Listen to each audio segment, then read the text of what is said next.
el programa vamos a presentar y reiteramos el agradecimiento a dos cámaras, la Cámara de Sanidad Agropecuaria y Fertilizante, a la ingeniera Ximena Rojo Brizuela, que algunos de ustedes ya tuvieron la posibilidad de conocerla el año pasado en la capacitación que dimos en la zona de la localidad de La Merced, y el ingeniero Daniel Mazzarella de CIAFA, que es la Cámara de Importación de Productos Agroquímicos y Fertilizantes. Ambos son docentes, tienen toda una trayectoria en estas instituciones, docente de la UBA, justamente del área de Sanidad o Protección Vegetal. Ximena estuvo también en similar área en la Facultad de Jujuy, representante también, integrante de la Federación Argentina de Ingeniería Agronómica, y también tienen una larga trayectoria en su vida profesional. Agradecemos a los dos por su predisposición y por estar hoy en nuestra provincia. Bueno, vamos a entrar en una fase más agronómica. Les vamos a contar una confidencia. Daniel y yo éramos compañeros en la facultad, así que ahora recién me dice, bueno, Jime, como en la facultad, mientras yo hablo vos me cebas mate y cuando vos hables yo te cebo. Así que vamos a entrar en una etapa ahora de diálogo entre ustedes y nosotros. Va a ser como un taller o un conversatorio. La idea de esta etapa es esa, que empecemos a conversar entre nosotros algunos puntos que vamos a traer para analizar o reflexionar juntos. Dani va a hacer la primera parte, que va a ser como la introducción a los conceptos de toxicología, y después yo voy a hacer, vamos a ver qué voy a hacer. Bueno, buen día a todos. Lo primero que quiero hacer es, bueno, obviamente agradecerle a Jorge, a Fernando y a Ximena que me convocaron. Yo, si bien tengo muchos años trabajando en el tema de los fitosanitarios, soy nuevo en la Cámara. Yo trabajé durante 18 años en SENASA, el último tiempo como coordinador de todo lo que es el tema fitosanitario, y hace ya algunos meses que estoy como coordinador técnico en la Cámara de la Industria Argentina de Fertilizantes y Agroquímicos. Como decía Sime, la idea es que yo haga una introducción general a los temas de los fito, ¿no? Que para que ustedes por ahí puedan enmarcar, y vamos a hablar de algunos conceptos que por ahí generalmente se comentan y se dicen, pero por ahí no tenemos un conocimiento, ¿no?, cabal de qué implica un registro. ¿Qué dice un producto está registrado? Bueno, ¿qué es que un producto esté registrado? Un poco le tomé la clase que damos en la facultad, la materia de la cual yo soy profesor, está en los últimos años, en el último cuatrimestre de la carrera, y ya es como que se reciben, y este tema hoy, nosotros ya cuando estudiamos con CIME hace ya muchos años, no, sí, yo a veces pienso cuando me recibí y no lo puedo creer, digamos, para mí soy joven todavía, pero bueno, no, pero bueno, no se le daba el enfoque que tenía. La sociedad tampoco exigía lo que exige hoy todo lo que está relacionado, ¿no?, con los fitosanitarios. Entonces hoy ya incluso nos pasa que ya se arma un grupito dentro en cada cursada que son los que lo primero que dicen es el glifosato, y ya arrancamos a hablar porque lo que hay que hacer es hablar y hacer un intercambio de ideas, porque hay muchas cosas que por ahí no se saben. Entonces, bueno, la idea un poco es charlar y que ustedes también nos hagan preguntas respecto a todo lo que tiene que ver con la parte regulatoria. Yo me iba a enfocar en la parte regulatoria de los productos fitosanitarios y haciendo hincapié en una parte regulatoria que es la toxicología, no es la única. Acá está, bueno, un poco lo que les dije que vamos a hablar.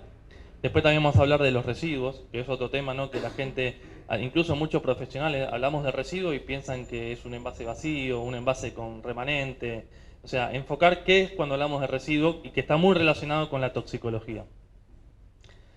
Bueno, primero, enmarcar dentro de lo que es todas las estrategias que hay para el control de una plaga. Una de ellas es el uso de los productos fitosanitarios. Y bueno, hay varias definiciones, la mayoría seguramente lo las conoce, pero básicamente son herramientas para, ¿no?, prevenir, controlar, destruir cualquier organismo nocivo, incluyendo especies no deseadas de plantas, animales, que causan perjuicio o interferencia negativa a la producción, elaboración, almacenamiento de vegetales y subproductos. Generalmente, bueno, acá enmarcamos que nosotros hacemos un tratamiento fitosanitario porque tenemos algo que nos está causando un daño económico, básicamente. Y después, bueno, lo otro que sigue, que esto por ahí es algo que a veces no se conoce o se habla pero no sabemos de qué estamos hablando, de cuando decimos un producto está registrado. Que un producto esté registrado lo que implica, ¿no?, es que, ¿no?, en una definición un poco más así, no tan compleja ni tan, digamos, elaborada, es el banderillazo, ¿no?, de salida al mercado. Cuando un producto está registrado, quiere decir, después vamos a ver todo lo que cumple, quiere decir que ese producto pasó una serie de instancias administrativas y técnicas y hay alguien que dice que ese producto puede ser comercializado. Ahora, en Argentina vamos a ver quién es, pero bueno, en el mundo hay un montón de otras autoridades que se encargan de eso. Después hay una definición del Código de Conducta de la FAO. El Código de Conducta de la FAO es un documento que no es obligatorio, pero la mayoría de los países lo usan como glosario, porque hay que hablar... el tema de fitosanitarios, cuando uno lo ve por ahí a nivel, incluso a nivel nacional, depende de la zona, se lo llama de una manera, se lo llama de otra manera. Bueno, en el mundo pasa lo mismo. En el mundo pasa que a veces no hablamos en los mismos términos y es difícil enfocarse. Pero bueno, entonces el Código de Conducta de la FAO es un glosario de un montón de términos que nos ayuda a definir algunas cuestiones. Pero la definición que indica ahí es que el registro es un proceso por el cual una autoridad nacional, en el caso de Argentina es el SENASA, o regional, porque en Europa, por ejemplo, hay una autoridad que es regional, que es la EFSA, que es la Agencia de Seguridad Alimentaria de Europa, entonces es una autoridad regional, en Argentina es una autoridad nacional. Bueno, esta autoridad responsable aprueba la venta y la utilización de un plaguicida previa evaluación integral de datos científicos que demuestren que el producto es efectivo para el fin que se destina y no entraña un riesgo inaceptable a la salud, al medio ambiente y a los animales. Esto, bueno, básicamente es la definición de lo que es registro y después vamos a ver todo lo que implica, ¿no? Después, para poder cumplir con esta premisa, hay que, ¿no?, presentar un montón de información a la autoridad regulatoria y esa autoridad regulatoria es la que le concede el famoso certificado de uso y comercialización. Acá un poco cómo está enmarcado la regulación en Argentina. Está el Ministerio de Agricultura, Ganadería y Pesca, el SENASA.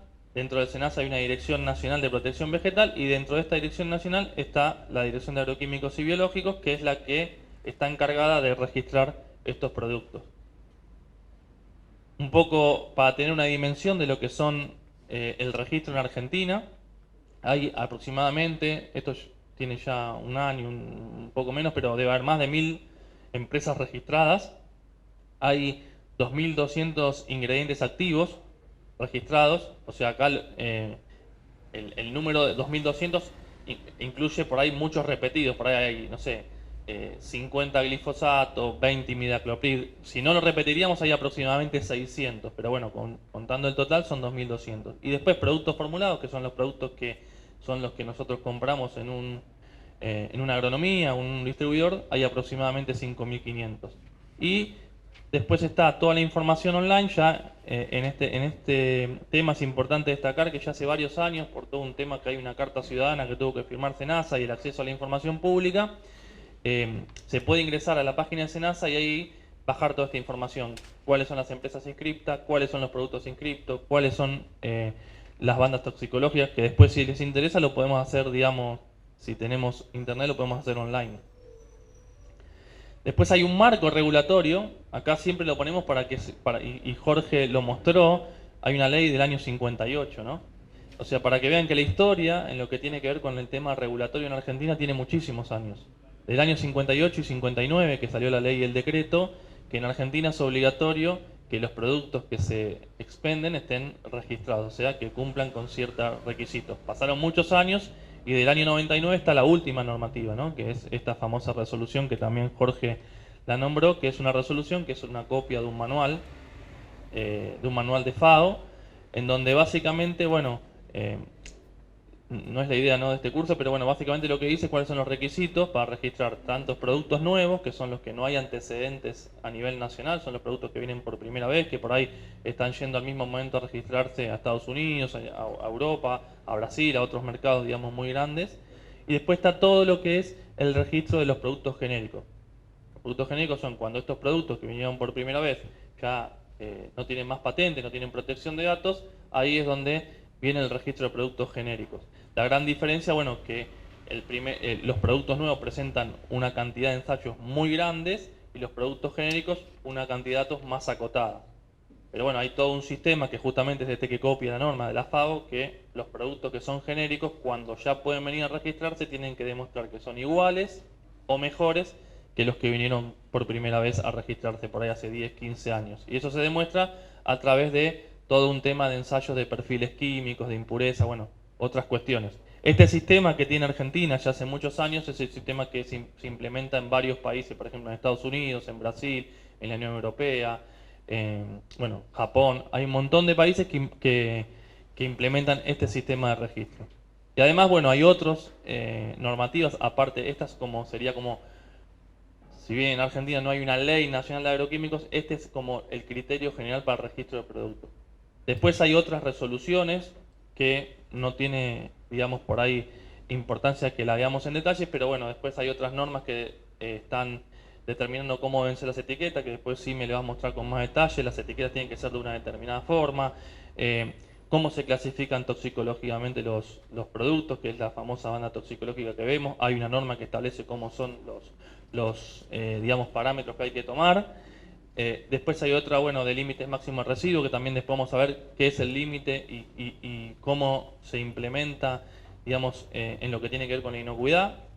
Después hay cultivos menores, otro tema que hace ya bastante tiempo que tiene importancia, que es todos esos cultivos que a la industria no le son redituables hacer ampliaciones de uso.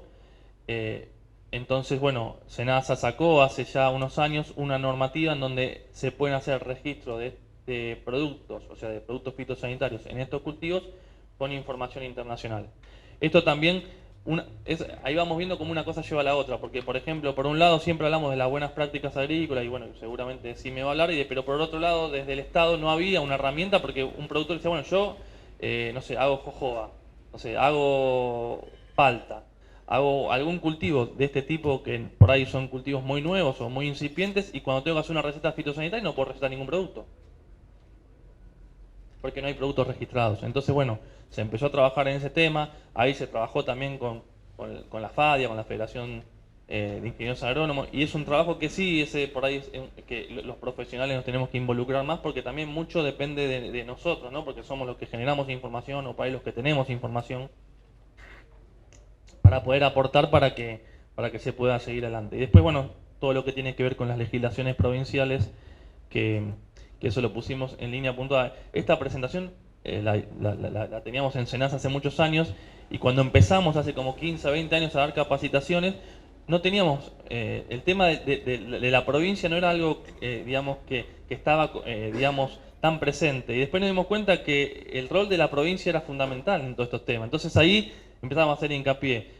Las leyes provinciales, todas las leyes provinciales tenían receta agronómica o de expendio. Entonces, cómo el rol del trabajo entre la nación, que en este caso era SENASA como regulador, y las provincias era fundamental. Bueno, esto es lo mismo, esta es la norma argentina, que la nombró Jorge, que es, bueno, un manual internacional. No es que lo inventó Argentina, pero sí fue uno de los primeros países que lo empezó a implementar. Acá, bueno, como decíamos, cuando hablamos de registro, ¿qué implica el registro? Bueno, justamente es un montón de información que genera la industria.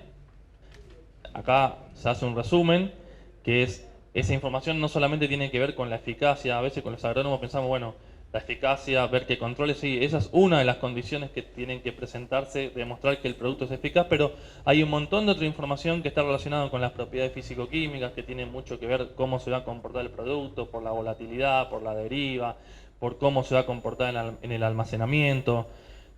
todo lo que tiene que ver con toxicología y ecotoxicología que se presenta, bueno, como ensayos de residuos, y todo lo que tiene que ver con la parte de identificación, que eso es algo que por ahí nosotros desde el lado de usuarios no es lo que nos preocupe, pero sí en lo que tiene que ver como regulador, todo lo que tiene que ver como es la fórmula, ¿no? La fórmula, cómo se fabrica, qué tipo de impurezas tiene, bueno, toda información que se llama información confidencial. Eso es justamente lo que el Estado tiene que resguardar para, digamos, porque es información confidencial del que desarrolla o fabrica ese producto.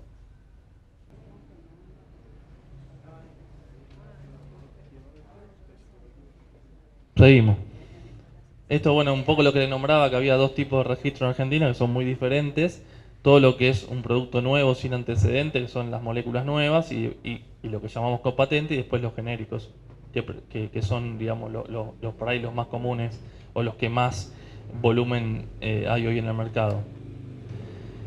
Después hay otra cuestión también que tiene mucho que ver, que a veces generalmente la gente o los que no están muy en el tema regulatorio piensan que el registro de fitosanitarios es únicamente llenar una planilla, una declaración jurada y automáticamente ya se puede comercializar. Y bueno, no, hay toda una generación de datos también a nivel local, ¿no?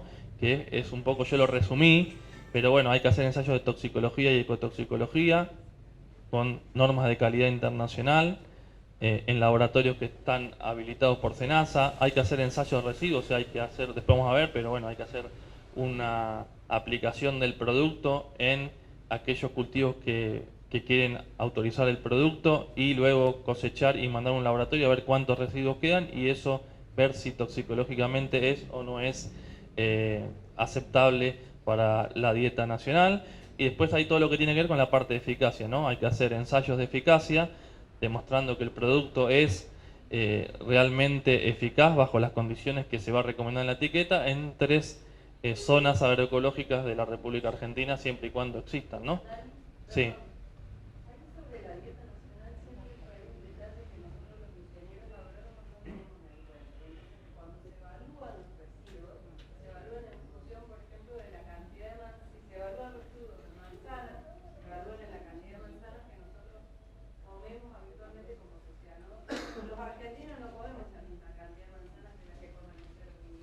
Sí, eso que dice Sime está bien, y después lo vamos a ver cuando veamos toxicología, ¿no? Que justamente el tema de la dieta, de lo que consumimos, es la exposición. Vamos a ver bien enmarcar el tema de la toxicología en lo que tiene que ver con el riesgo, ¿no? Que justamente lo que va a diferenciar que haya o no haya, que se genere ese peligro intrínseco que tiene una molécula o que tiene el consumo de un alimento con fitosanitario, lo va a estar dado por la exposición. En el tema de los fitosanitarios que quedan en los alimentos, esa exposición está dada por el consumo, ¿no? Entonces ahí vamos a ver que no es lo mismo.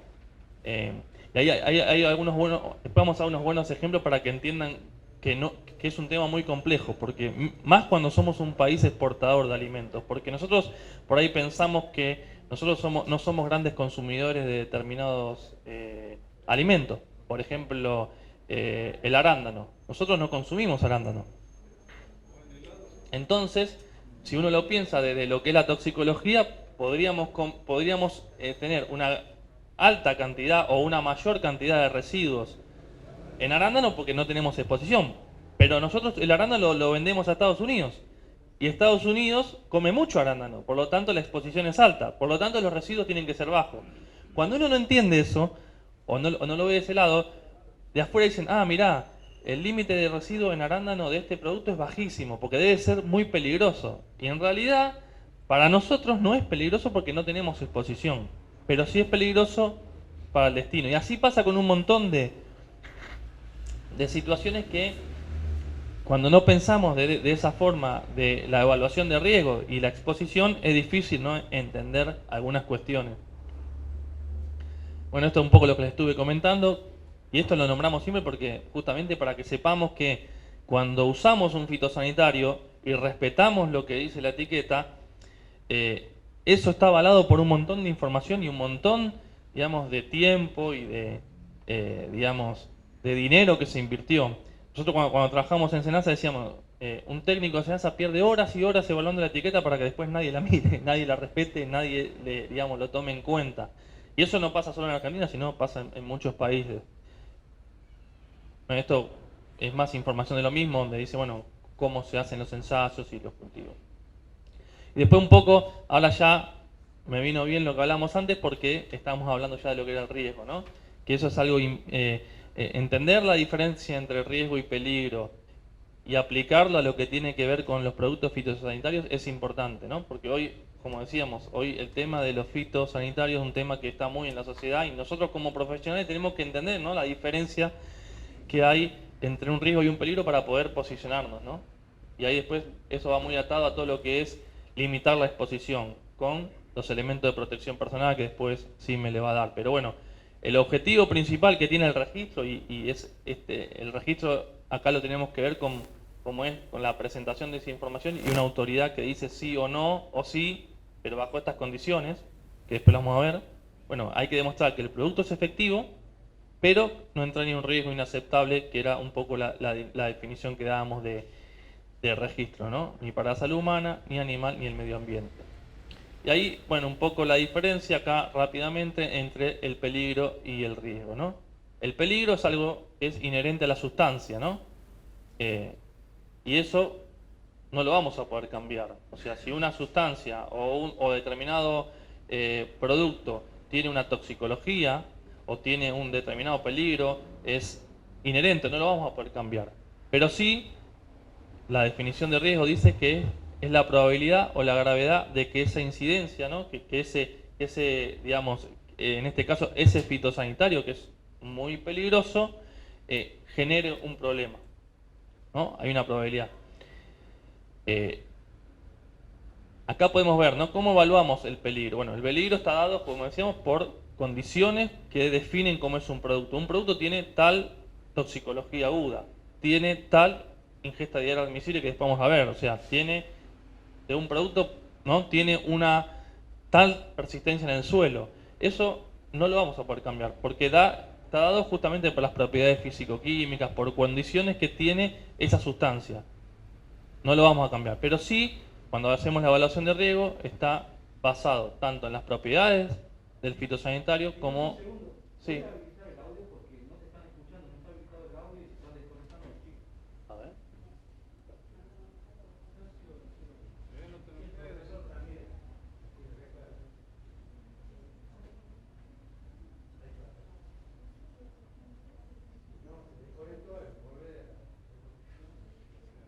Ahí va bien. Entonces, como decíamos, bueno, la evaluación de riesgo está basada tanto en las propiedades físico-químicas del fitosanitario como en el nivel o la probabilidad de exposición que haya a ese fitosanitario, ¿no?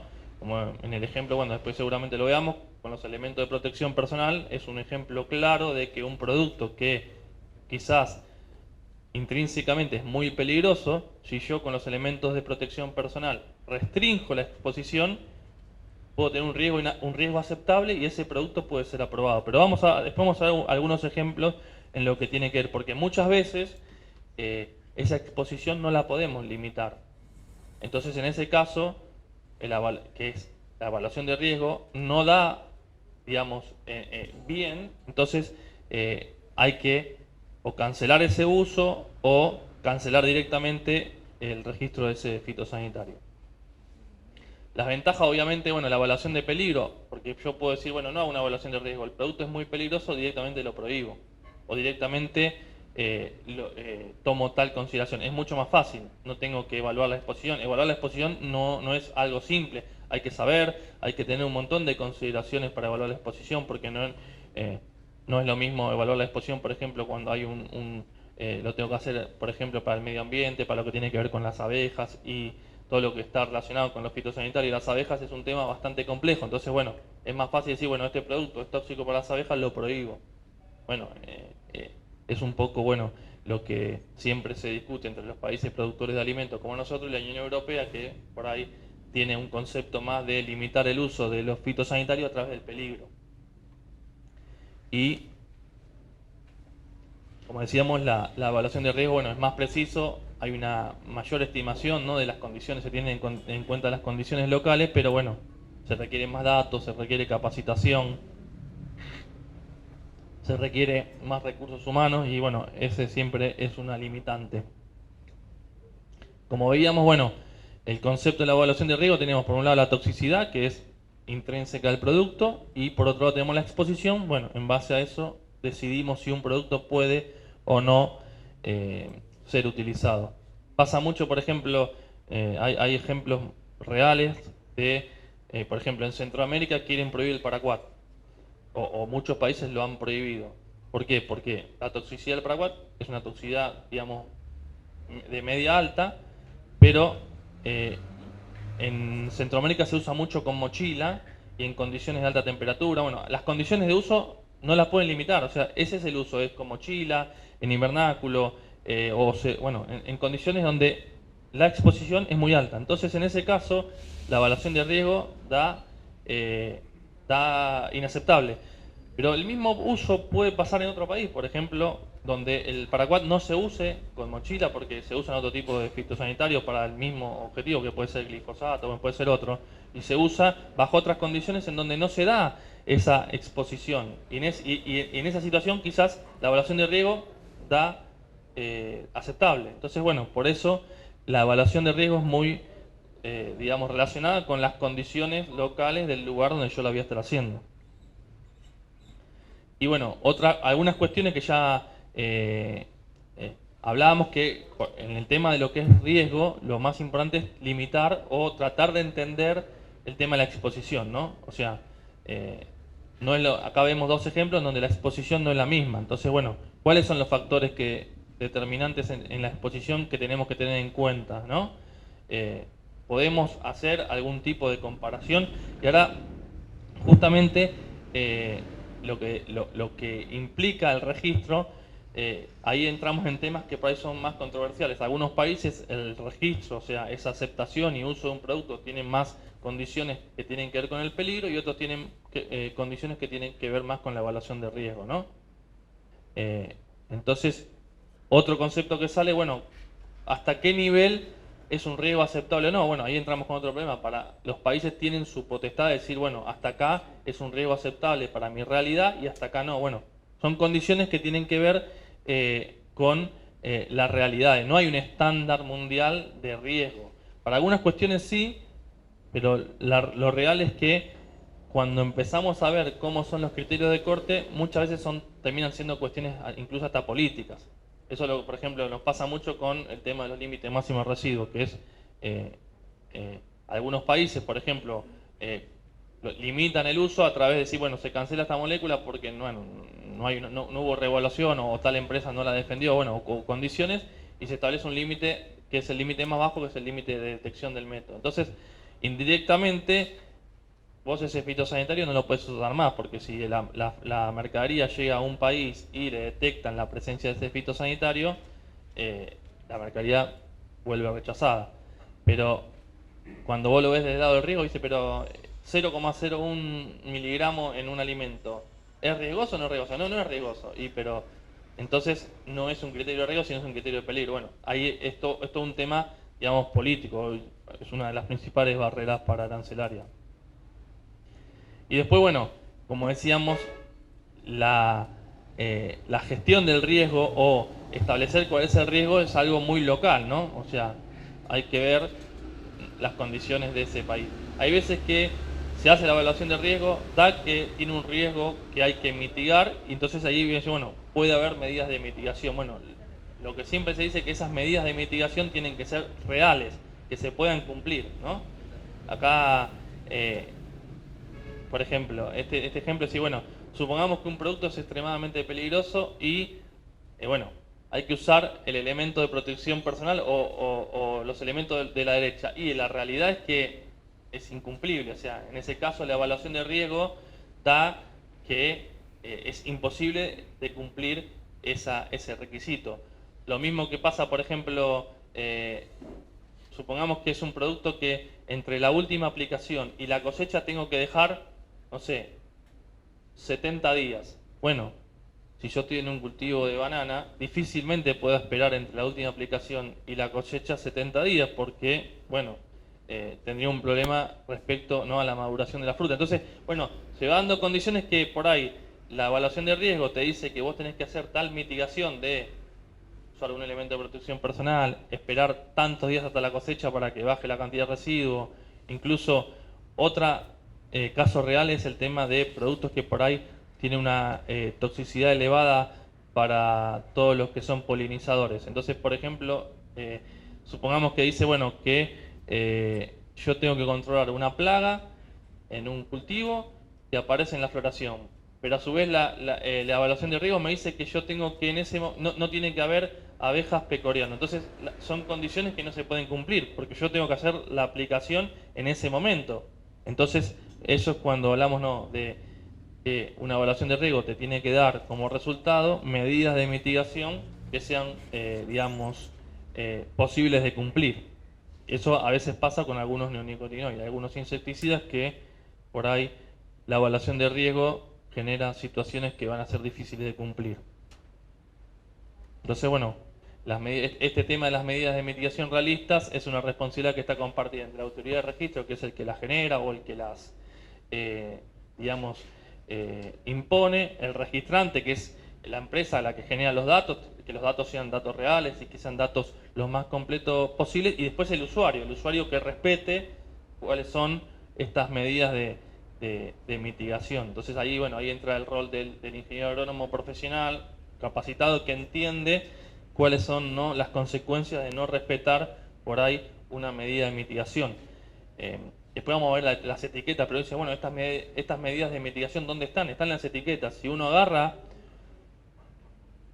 y lee algunas etiquetas, va a ver que dice, dejar tanta distancia entre a un espejo de agua, tener tal condición en lo que tiene que ver con el momento de aplicación respecto a las abejas o a los polinizadores.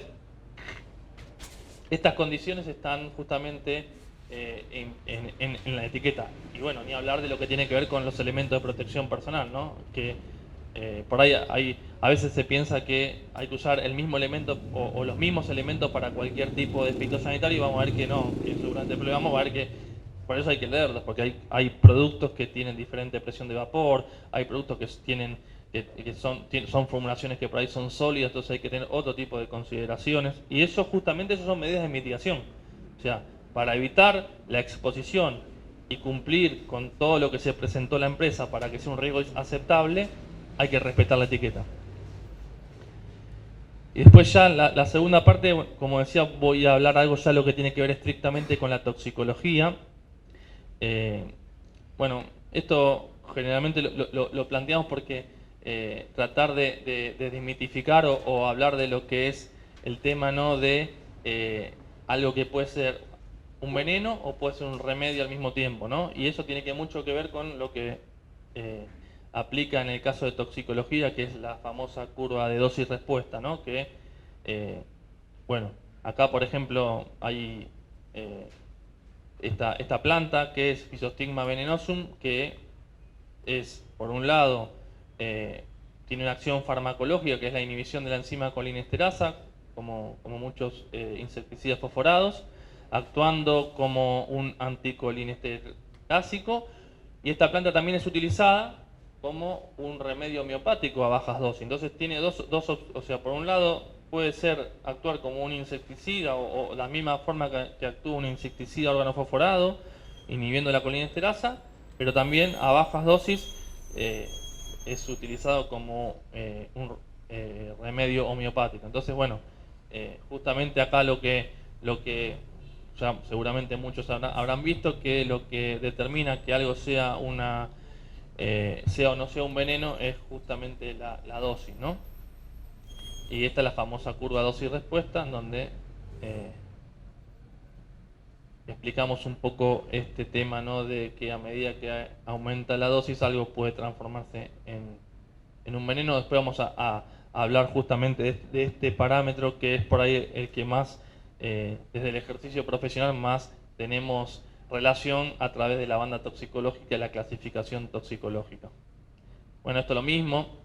lo natural es bueno para la salud y lo artificial es malo para la salud, bueno, es complejo. Incluso ahora, con todo este tema de que están empezando ya hace varios años, todo el tema de lo que son productos por ahí biológicos o microbiológicos, seguramente tengan un perfil toxicológico mucho más amigable pero bueno, no necesariamente este tipo de productos hay que dejar de tener en cuenta condiciones como digamos, lo que es reducir la exposición, tener los cuidados que hay que tener como con cualquier fitosanitario. Acá vemos, bueno, lo mismo, cuando hablamos poco tóxico, muy tóxico, bueno, o extremadamente tóxico, hay que tener un poco más de amplitud al hablar de sustancias tóxicas o no tóxicas, pensando que todo lo natural es bueno, porque muchos de los, y lo vamos a ver, ¿no? Muchos de los insecticidas, la fuente, ¿no? O cómo fueron descubiertos y a partir de los cuales fueron luego sintetizados, son todos de la naturaleza. O sea, han sido tomados de la naturaleza. Lo que pasa que, bueno, después mediante procesos industriales se hace lo que se llama la formulación, se biomagnifican también por ahí esas cuestiones que tienen que ver con el control, pero hay muchísimos insecticidas, no quisiera decir la mayoría, pero hay muchos que la fuente es la naturaleza. Acá volvemos a lo mismo, ¿no? Uno siempre piensa, ¿no?, en el tema de la aparición, ¿no?, de los efectos tóxicos. Cómo, yendo digamos, un poco a lo que veníamos hablando, esa aparición va a tener que ver con, seguramente, tener una exposición más de lo que debería ser lo que da una evaluación de riesgo. Entonces, bueno, acá después lo va a dar un poco más en detalle Sime, pero bueno, hay diferentes formas de tomar contacto con la exposición a lo que tiene que ver estrictamente con los fitosanitarios, bueno, a través del oral o accidental o voluntario. Después está toda la parte de la exposición dérmica y la inhalatoria. Acá ella lo va a dar en más detalle, pero la mayor exposición siempre es la exposición dérmica.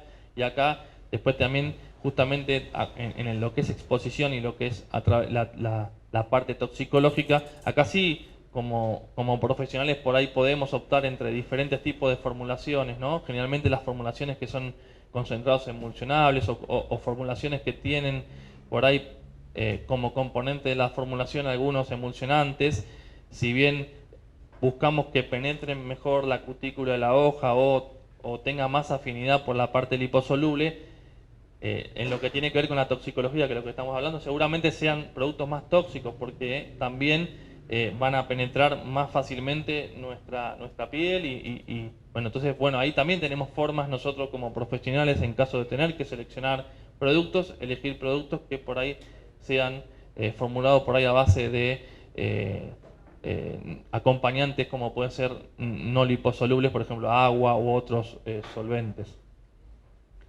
Y después, bueno, acá la diferencia, ¿no? Tenemos efectos que aparecen rápidamente, que son los efectos agudos, son por ahí los que más tenemos en contacto cuando estamos trabajando con los productos y por ahí no respetamos todo lo que tiene que ver con limitar la exposición usando los elementos de protección personal.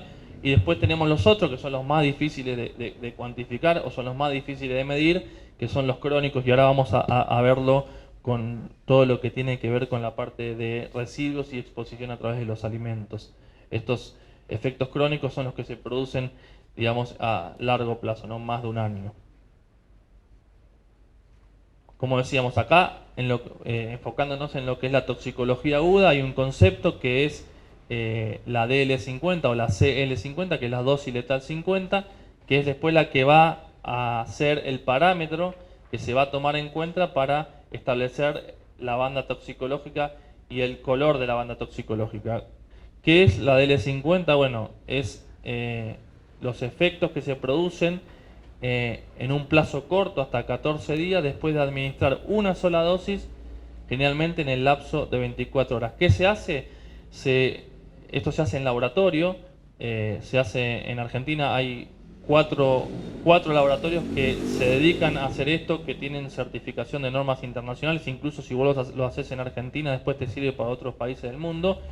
Este estudio de DL50 tiene un protocolo, que es un protocolo a nivel mundial de la OECD, en donde se expone, como dice ahí, durante un lapso de 24 horas a ratas de laboratorio. Son 6 ratas, hace más tiempo eran más ratas, ahora con todo el tema de lo que es el bienestar animal, allá hace varios años son 2 grupos de 3 ratas.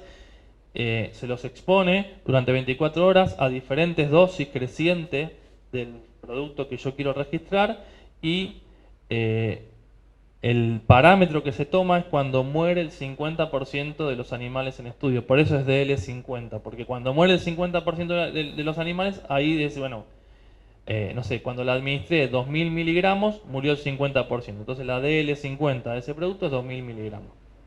Esto, seguramente, si hacemos esta capacitación en 10 años, esto no se va a hacer más seguramente en animales. Ya, por ejemplo, Estados Unidos a 2030 dice que este tipo de estudios no va a ser más en animales, va a ser, de hecho ya se está haciendo y muchas veces en otros países lo están aceptando, son con programas de computación. Hay programas de computación que simulan, ¿no? Porque es una base de datos de muchísimos datos,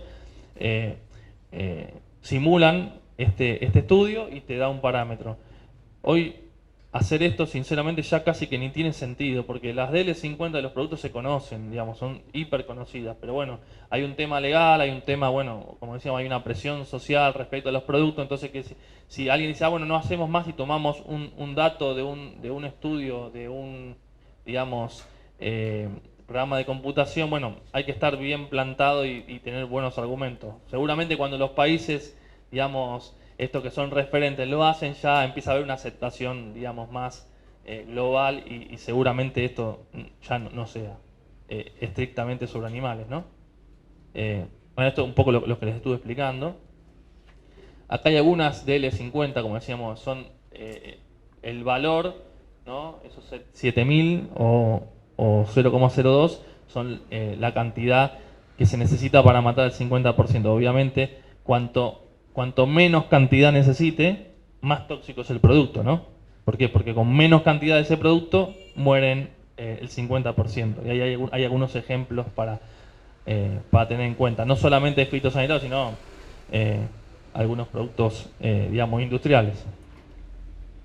Y eso, bueno, después con ese dato, lo que se hace, el SENASA, con esos resultados, va a una tabla y dice, bueno, en qué banda corresponde de acuerdo a esos resultados. Abajo está la CL, que es la concentración. Eso es cuando los productos se hace para lo que son productos gaseosos. En vez de ser una dosis, es una concentración. Y acá un poco la evolución, ¿no?, de las bandas toxicológicas. Cómo, que esto generalmente se asegura, lo han visto, cómo a medida que fueron pasando los años, cada vez hay productos con bandas toxicológicas menos peligrosas, o sea, bandas azules o verdes, y menos banda roja. Yo acá lo actualicé, ahí era hasta el 2011. Lo que hizo, bueno, ahora antes hubo un cambio y ahora hay más banda azul que banda verde. Eso es por una cuestión, digamos, más que tiene que ver con lo procedimental. En Argentina hace unos años se hizo como una reevaluación toxicológica. Entonces, por ejemplo, muchos productos, generalmente glifosato y otros productos que son hay mucho volumen de registro, tenían dos opciones.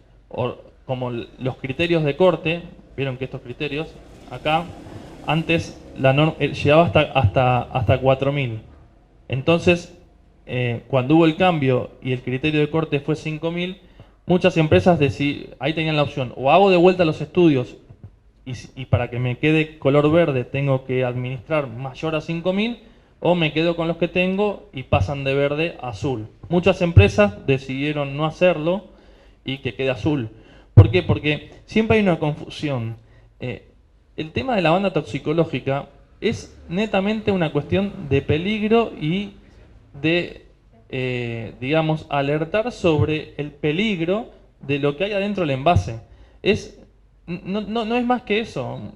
Generalmente se le da mucha más importancia a la que tiene, porque después cuando yo voy a aplicar el producto al campo, lo diluyo y lo tengo que llevar a aplicar la cantidad de principio activo que necesito para controlar una plaga. Hay veces que, ¿qué es lo que estuvo pasando últimamente?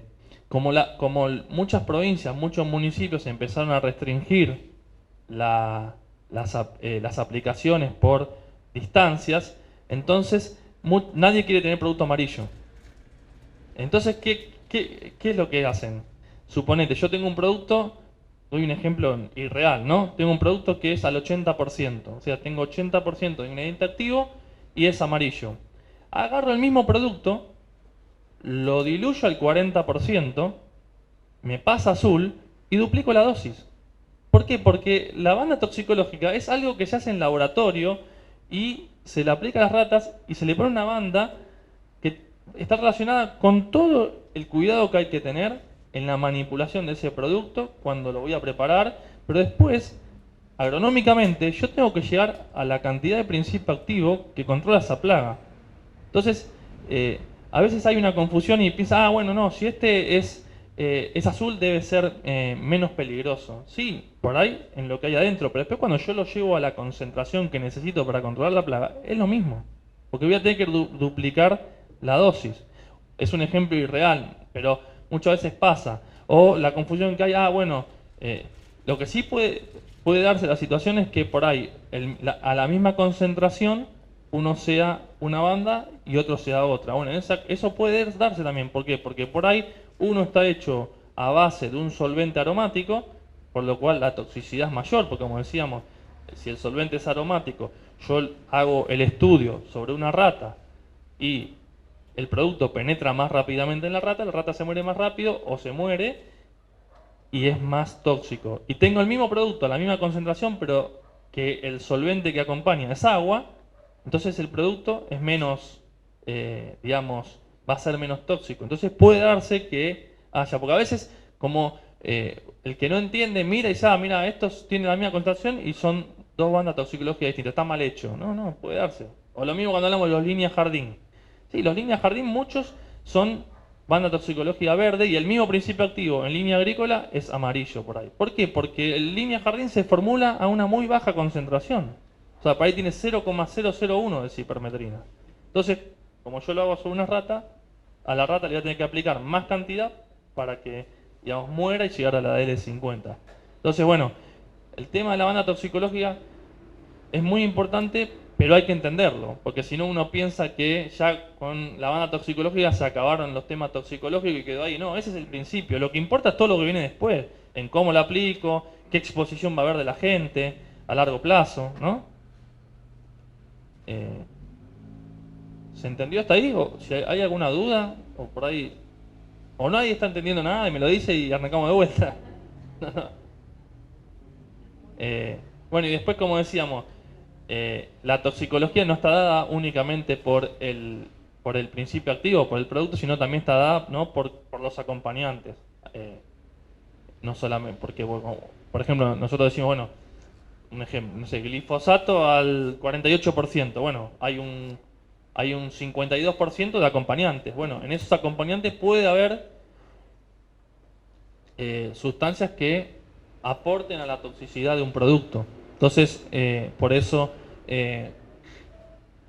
la toxicidad no solamente está dada por el principio activo, sino muchas veces puede estar magnificada por los acompañantes. Entonces, es importante. Y eso siempre cuando estábamos en Senasa nosotros decíamos, nosotros al principio activo lo conocemos bien, ya sabemos cómo es. Pero lo que la empresa tiene que demostrar es que es todo lo otro, ¿no? Que puede ser incluso hasta más peligroso. Y ahí están las impurezas, ¿no? Por ejemplo, en el caso de los hormonales, o más precisamente en el 2,4-D, tenés que demostrar que no hay impurezas cancerígenas como las dioxinas. Bueno, eso es lo que más importa. Porque al principio activo lo conocemos y está caracterizado toxicológicamente, pero muchas veces los acompañantes no.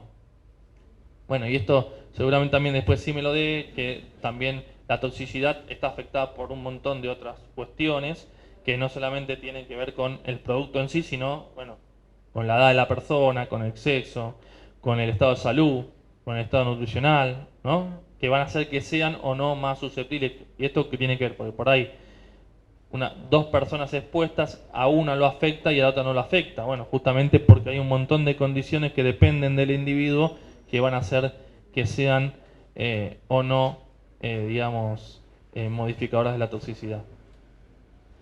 Y después, para terminar, vamos a hablar de lo que es los límites máximos de residuos. ¿Por qué? Porque está muy relacionado con la toxicología, ¿no?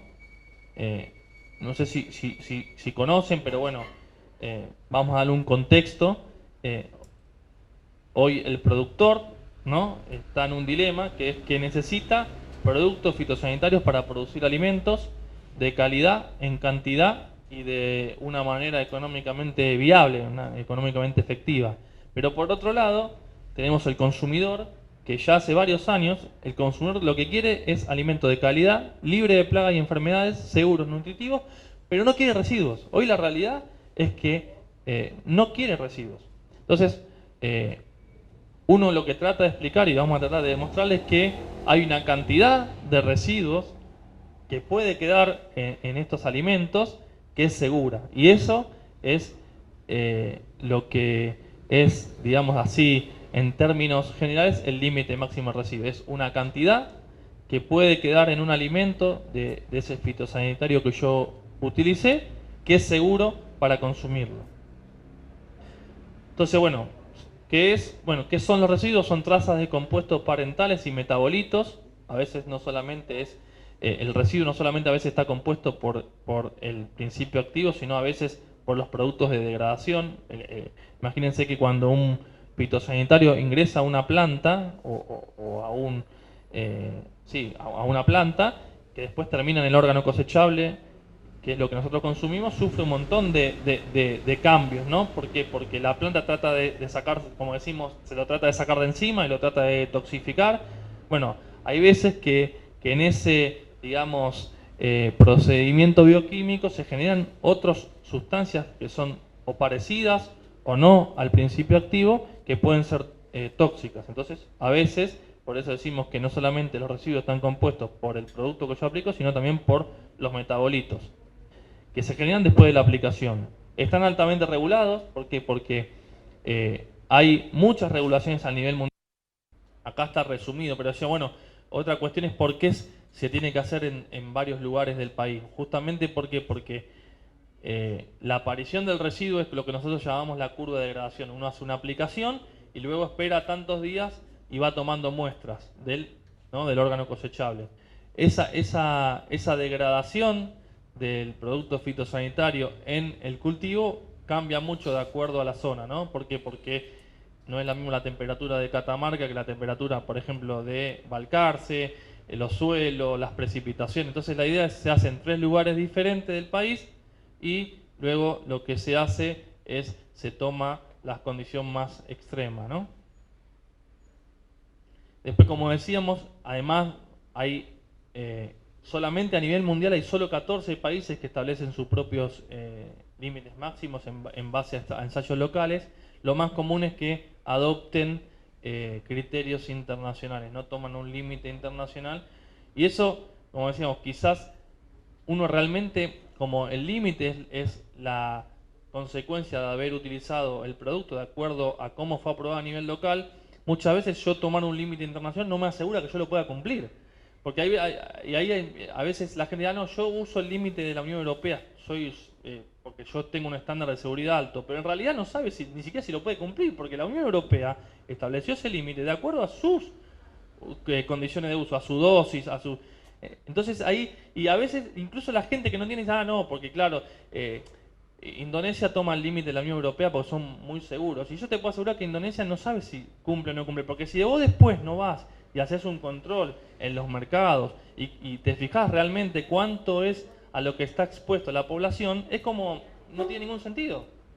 Entonces, bueno, en real, lo que yo les estuve explicando es esto, ¿no? Es cómo hacer una evaluación de riesgo y cómo evaluar el riesgo de la población a través de los alimentos con los límites máximos de residuos. Entonces, ahí básicamente lo que se hace, yo lo expliqué muy rápidamente, es yo tengo que ver que la exposición, o sea que la gente que consume, por ejemplo, banana, o en realidad la evaluación de riesgos no solamente es con banana, yo doy con ejemplo, pero en realidad hay que sumar todos los alimentos que tengan residuos de ese plaguicida. Por ejemplo, si yo estoy haciendo una evaluación de riesgo, no sé, de cipermetrina, y cipermetrina está autorizada en banana, manzana, melón, bueno, yo tengo que sumar cuánto consumo de banana por la cantidad que queda en banana, cuánto consumo de melón por lo que queda en melón. Sumo todo eso y no me tiene que dar por encima de este valor que habíamos dicho, ¿se acuerdan? De la ingesta diaria admisible, que es lo que yo puedo consumir